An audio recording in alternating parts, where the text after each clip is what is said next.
Okay, so we have just watched the Mandalorian and Grogu. My wife and our two boys have just watched it for the first time. It was my second viewing, so I'd like to ask them what they thought of it so far. Not so far. What they thought of it. So Jane, what did you think of it? I very much liked it. I thought it was full of action. I really liked all the sets. It was really intricate. Grogu was intricate. What do you mean by intricate? Just like they were really detailed. Like it really felt like you were there. We saw it on the IMAX, which I think made it more sort of immersive. You really notice the details in IMAX, don't you? Yeah, I thought that was incredible. I loved all the little characters they brought in. It was so cute. And Grogu was front and centre, as should be. So I was happy. So you liked the bits with the Grogu the best? Yeah, 100%. And then Grogu when they were with the little guys. And Zellans. Big baby.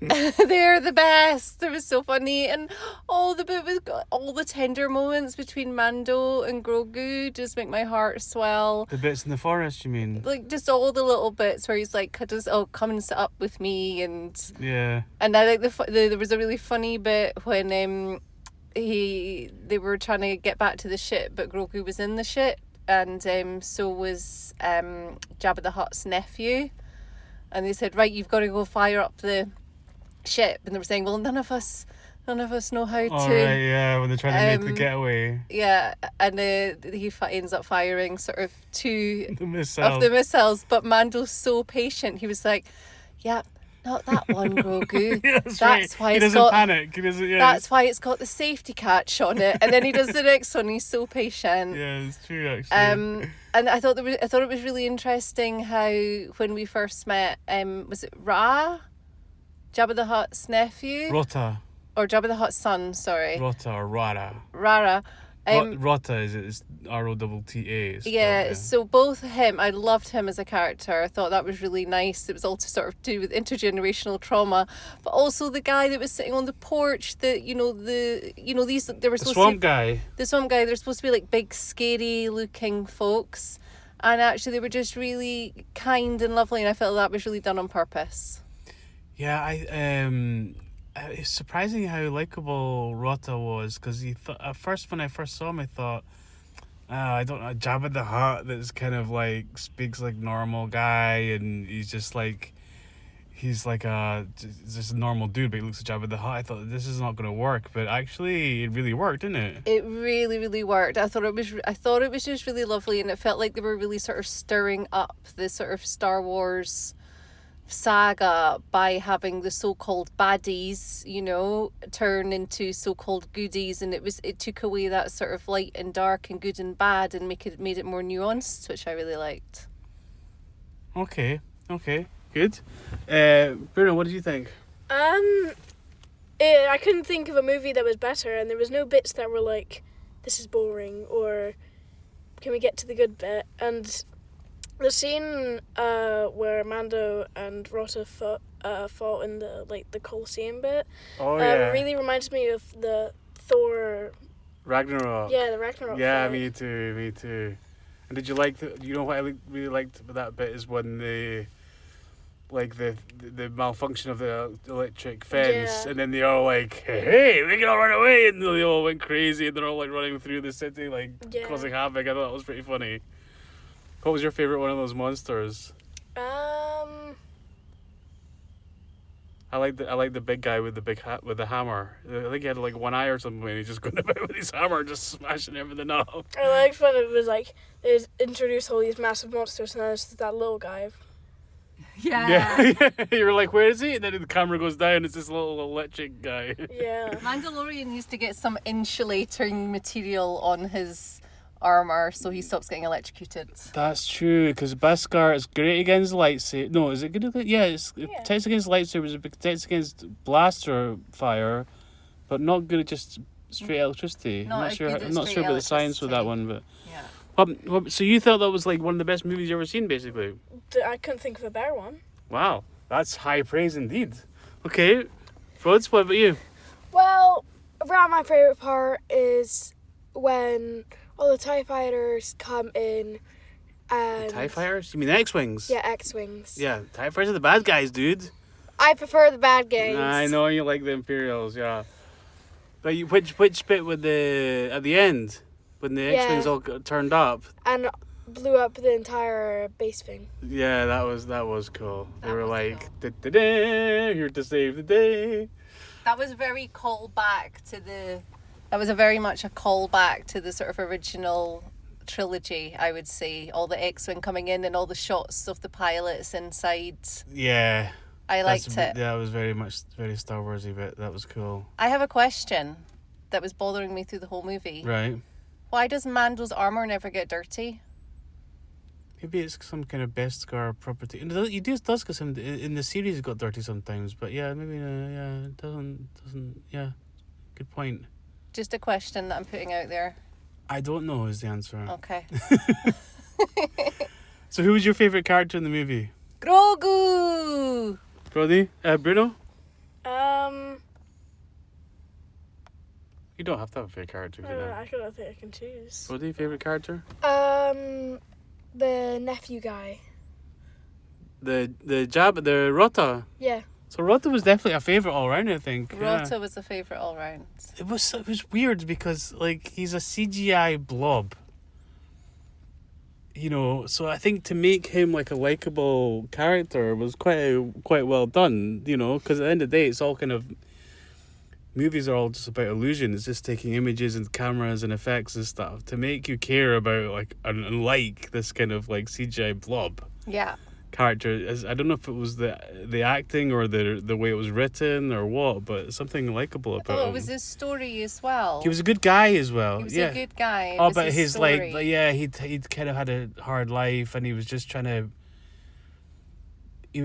just kind of make his own way, like prove himself to be his own man, sort of thing. Yeah, that was without cool. the shadow of his dad. Yeah. And the opening scene, I thought was incredible. Hello. It was like, oh wow, we can see where we're going with this, and it was was it the Atticars? What are they called? The AT-ATs. Yeah. The walking things. The Yeah, walking the things. AT-ATs, That yeah. whole scene, and just because it was on the IMAX, you could really feel the height in the cliffs, and it was. It was quite violent. It's the most violent I've seen in Star Wars, I would say. Yeah, you might be right, actually. It was a lot of fighting, like just physical fighting. You said that too, Brody, right? Yeah. You thought it was one of the most violent Star Wars? Yeah. Yeah, I actually like some violent movies. You like some violent movies? Yeah. What Just other, Star Wars ones, though. what other I like violent movies? violence. You like violence. You like Yes. so you like the action. Let's say. Yes. Yeah. Okay. It was well choreographed and well done. Like I said yesterday in my podcast that one of the things I liked was one of my favorite toys when I was a kid was the AT-AT, and you could put figures inside the AT-AT and stuff. But in the actual movie, you never saw the inside of an AT-AT. Wow. So this is like the first time seeing what it was like inside the AT-AT with all the guys and all their equipment and stuff. So to see that was pretty cool for me. Very cool. Yeah. No, good movie. Recommend. Good family movie. For me, I was surprised that yesterday I felt like I really enjoyed the beginning bit, one of the best parts, because of the action, like you say, the excitement and the scale of it. But I think today I actually preferred more of the second half when it got sort of slowed down and it was on the jungle and then it was the bit about Grogu looking after Mando. I liked the kind of the second half more. It was I liked the slower pace of it more, I think. No, I thought it was really good. Really good story. Kept us enthralled. There wasn't a down moment in it, to be honest, and good mix of humour as well. So what would you give it out of 10? Oh, Right now. You can change your mind in the future. I think I would but give right now, what would you say? I would give it an 8 out of 10. Bruno? 10 out of 10. I was going to say, if it's the best movie you've ever seen, then he's got to be a 10, right? Yeah. Cool. 100 out of 10. Okay, well, you can't be that.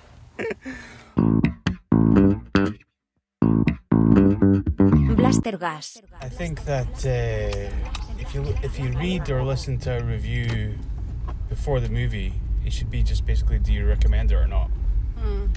Anything more than that is going to influence you too much on what you think of the movie, no? I mean, I'd never even want to see a trailer unless I really, really want to. On the same trailers, and it seems like more and more they put more and more stuff in trailers, or they have like 2 or 3 trailers now where you, by the time you've seen like 3 different trailers, you've seen all the best bits of the movie. Yeah. Then we walked out of the cinema and it was just like, and just like the trailer for it just had like all the bits in it. Yeah. I know, and I hate it when you when you see a trailer when it's like a funny bit, and then you've seen the funny bit a few times, and the first time you see the trailer you laugh, and then the second time you laugh again, and then the third time you're like, okay, I've seen that before, and then by the time you see the movie, the funny bit, and then you eventually see the movie, the funny bit comes up, and you're like not laughing anymore because you've seen it so many times. Yeah. I feel like there's that funny bit. Yeah, I remember that.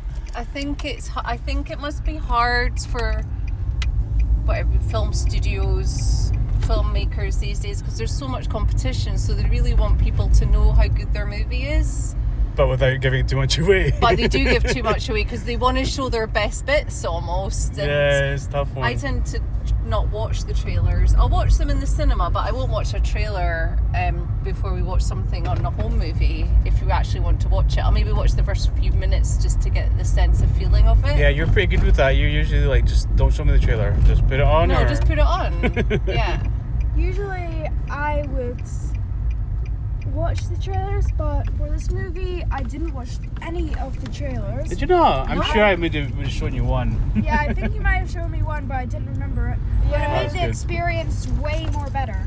Cool. Yeah, I saw the only trailer I saw was the one where all it shows is Mando's Razor Crest just flying off.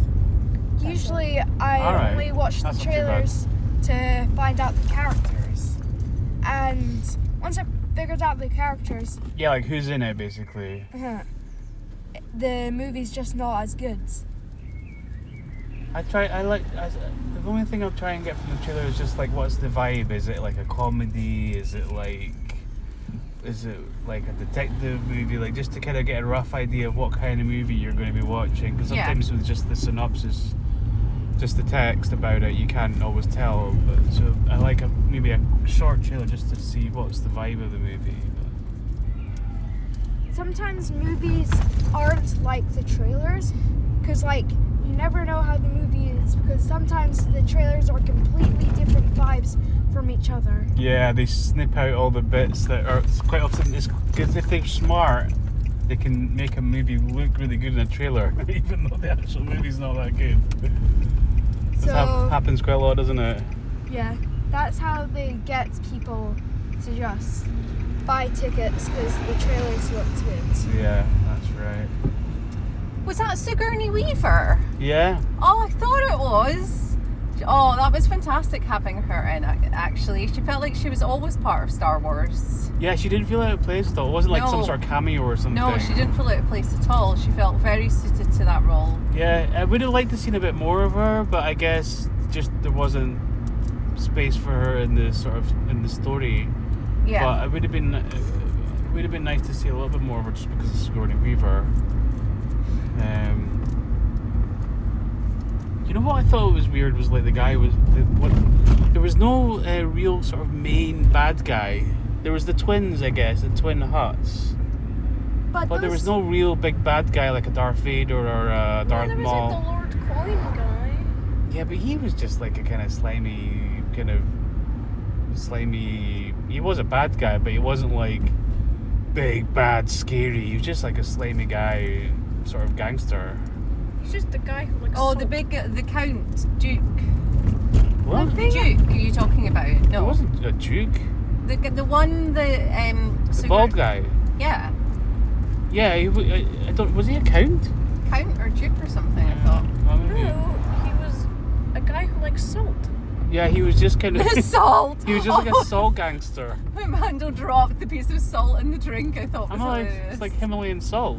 It was Himalayan salt. It was like Well, that you It was like know- maybe that candle holder you had. It is like my candle holder, but you know, The with one that melted.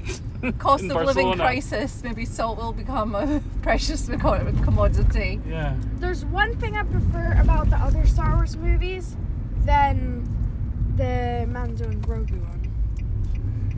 It is that you already mentioned it. It was that there's no actual main boss sort of thing. Yeah, Like in other ones, there's like Kylo Ren, Darth Vader, and yeah. stuff. So there wasn't like a new big baddie, big Sith, but then there wasn't any Jedi either. Did you notice that? Yeah. Yeah. Like even Grogu, who uses the Oh, Force, actually. now he chose to be a Mandalorian over a Jedi. So even though he uses the Force, he's not even a Jedi.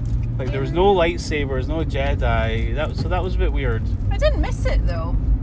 No, I didn't miss it either. I mean, I feel like It felt still part of the Star Wars series to me, just with the Oh, yeah. landscapes Oh, and yeah, the stories and the characters. oh, it totally felt Star Wars to me as well. Well, like, if someone mentions something about Star Wars, the first thing that pops into my mind is lightsabers.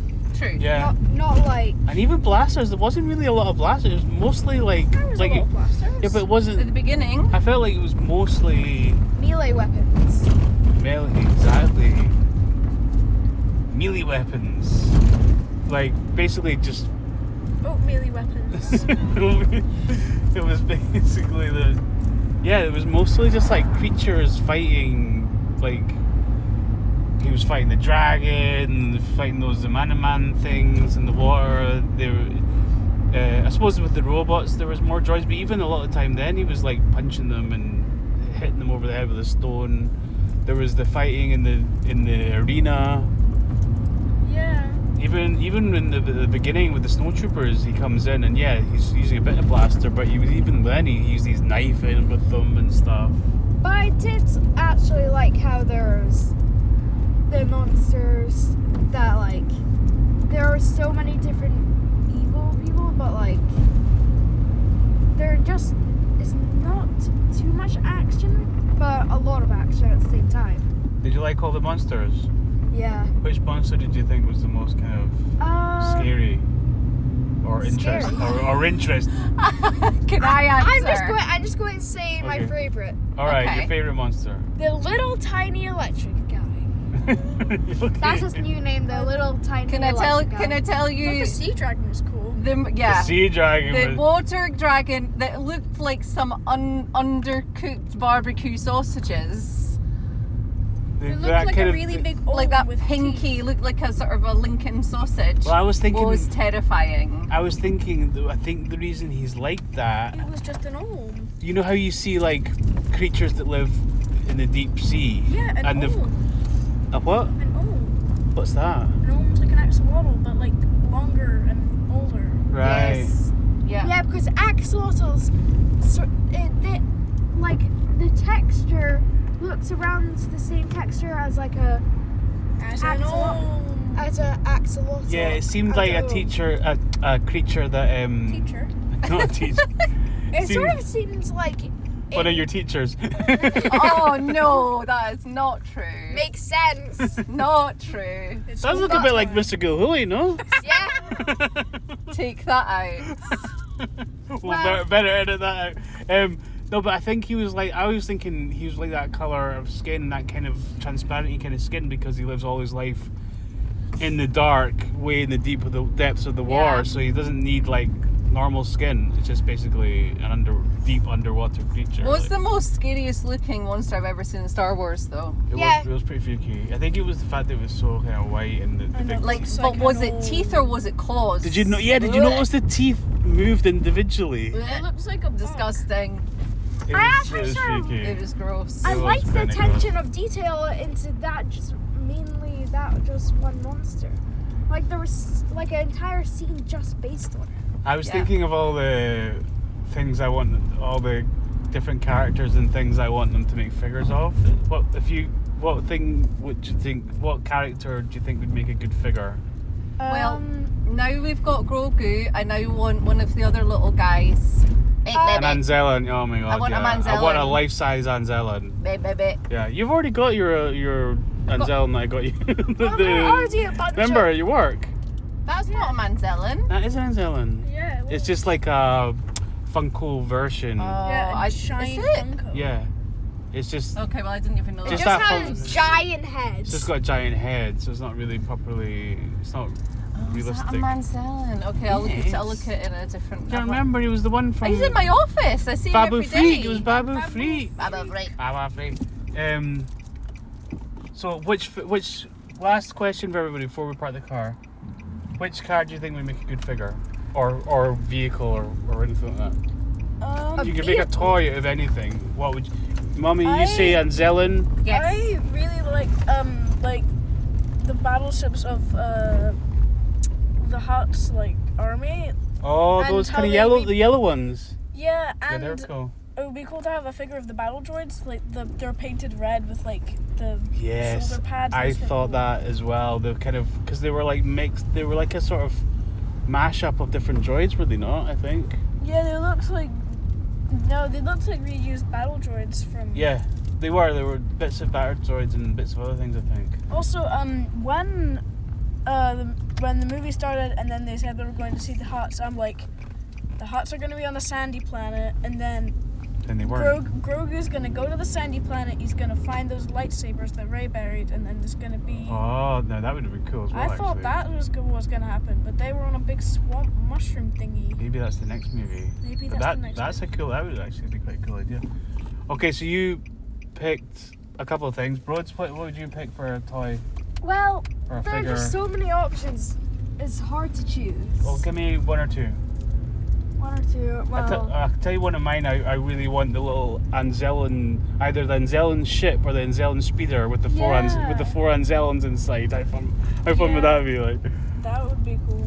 I Okay, don't- bro, let's go for it. What I are don't you know if this is already made, but like, I sort of want the Grogu, but with all the armor and the sort of Yes, bomb you can get a things. life-size one of that, but they're about £250. Ah.